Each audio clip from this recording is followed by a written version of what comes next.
Price Lord.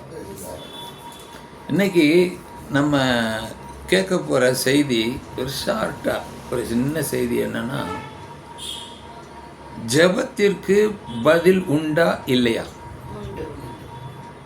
உண்டு. இதான் நம்முடைய ஆழமான விசுவாசம், நம்பிக்கையாக இருக்கணும். ஏன்னா நீங்கள் ஜெபிக்கும் போது அது இருக்கு இல்லையா, 1 யோகான் 5:15 நீங்கள் ஜெபிக்கும் போது உங்கள் ஜெபத்தை கடவுள் கேட்டுக்கிட்டு இருக்கிறாரு அப்படின்னு உங்களுக்கு தெரிஞ்சிருந்தால் நீங்கள் கேட்டதெல்லாம் கிடைக்கும். அதான் சொல்கிறார்.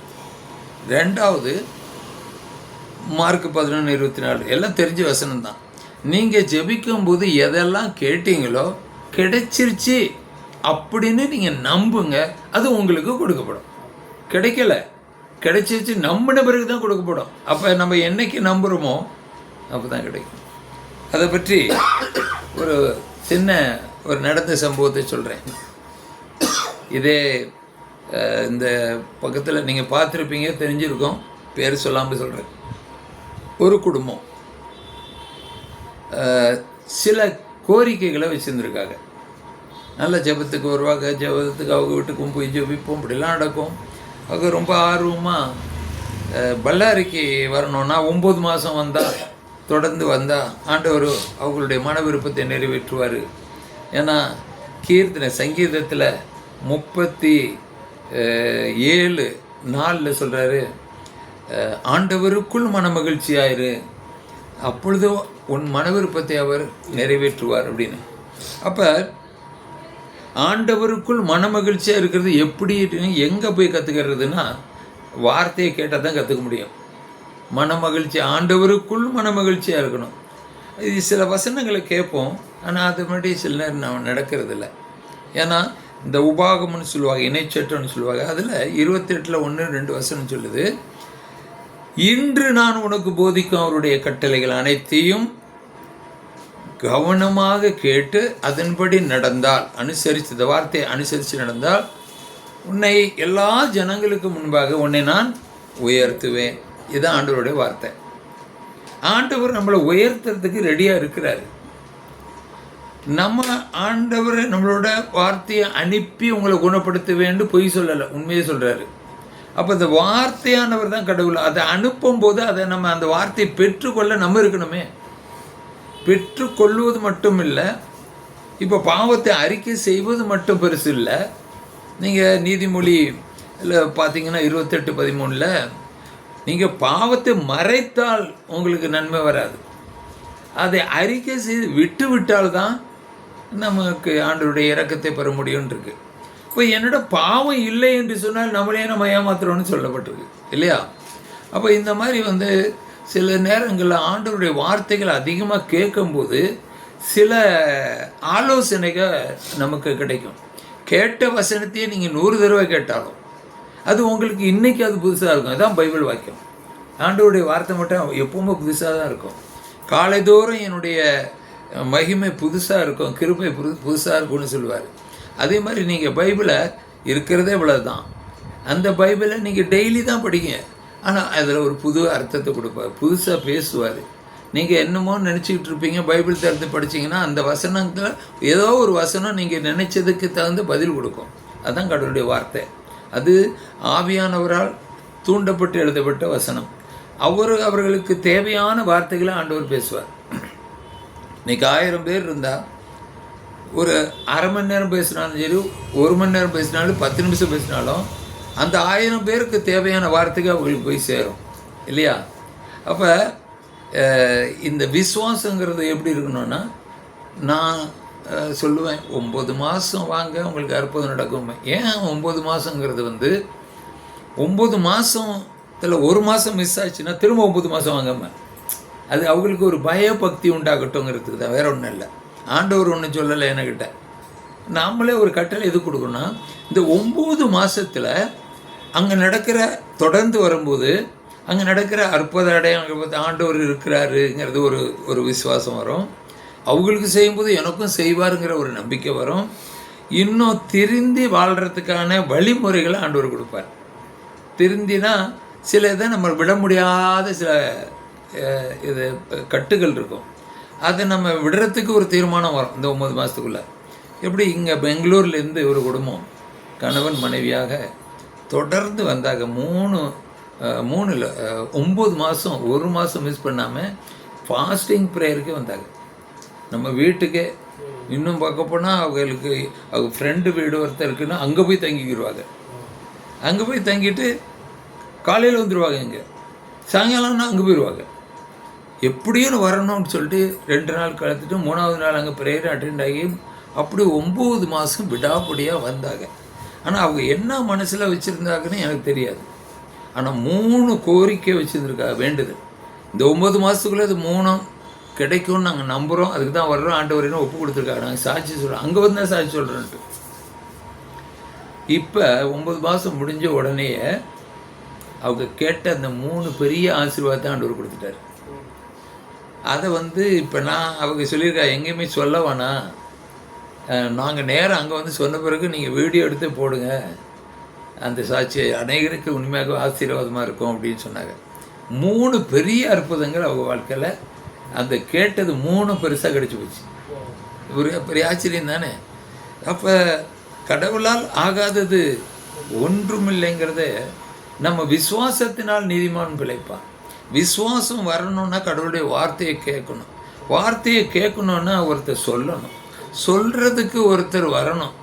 அவரை கடவுளே அனுப்பலைன்னா அவரும் சொல்ல முடியாதுன்ட்டு ரோமாவில் நீங்கள் படித்து பார்க்கலாம். 10வது அதிகாரத்துலேருந்து நீங்கள் பார்த்தீங்கன்னா 10வது அதிகாரம் 8வது வசனத்துலேருந்து நீங்கள் பார்த்தீங்கன்னா இந்த வசனம் வரும் 14, 15, 16 வரைக்கும். அதனால் இன்றைக்கி கடவுள் நமக்கு என்ன சொல்கிறாருன்னு பார்ப்போம். இப்போ இன்னொரு சம்பவத்தையும் உங்களுக்கு சொல்லணும்னா சங்கீதத்தை எடுத்துக்கிறேங்க. சங்கீதம் திருப்பாடல்கள் 34:18 சொல்கிறாரு. சிலதை நான் எழுதி வச்சுருக்கனால அப்படி கூட சொல்ல முடியும், நீங்கள் படித்தா படிக்கலாம். எடுத்தால் உடைந்த உள்ளத்தார்க்கு அருகில் ஆண்டவர் இருக்கிறார். யாருக்கிட்ட இருக்கிறாரு? உடைந்த உள்ளம். அப்புறம் நைந்த நெஞ்சத்தாரை அவர் காப்பாற்றுகின்றார். நைந்த நெஞ்சம், நெஞ்சு போச்சு. உடைந்த உள்ளம் நெஞ்சம் அப்படின்னு சொல்லி தமிழில் சொல்லப்பட்டிருக்கு. அப்போ இதுக்கே ஆண்டவரே ஒரு வார்த்தை சொல்கிறார். மத்தேயு 11:28 என்ன சொல்கிறாரு? சுமை சுமந்து சோர்ந்திருப்பவர்களே நீங்கள் எல்லோரும் என்னிடம் வாருங்கள், நான் உங்களுக்கு இளைப்பாற்றி தரேன். ஆனால் அந்த சுமையை சுமந்துக்கிட்டு இருக்கும்போது உண்மையாகவே பேருக்கு கிறிஸ்தவர்களாக இருந்தாலும் நிறைய பேர் அவர்கிட்ட வர்றதை விட்டுட்டு எங்கெங்கே போயிடுவாங்க. கருப்பு கயிறு, தேங்காய், எலுமிச்சம்பழம், தாயத்து, ஜாதகம், ஜோதிஷம், வாஸ்து, இப்படி நிறையா இதுக்கு போயிடுவாங்க. ஆனால் ஆண்டவர் சொல்கிறாரு, நீங்கள் பாரம் சுமந்துரு என்கிட்ட வாங்க, அப்போ என்னை தேடுங்க, நீங்கள் வாழ்வீர்கள். 5 நாளில்.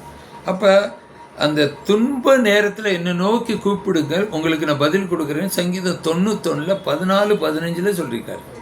துன்ப நேரத்தில் என்னை நோக்கி கூப்பிடுங்க. வேறு நேரத்தில் கூப்பிட மறந்துட்டாலும் அந்த நேரமாவது கூப்பிடுங்களேங்கிறது மாதிரி இருக்குது இல்லையா?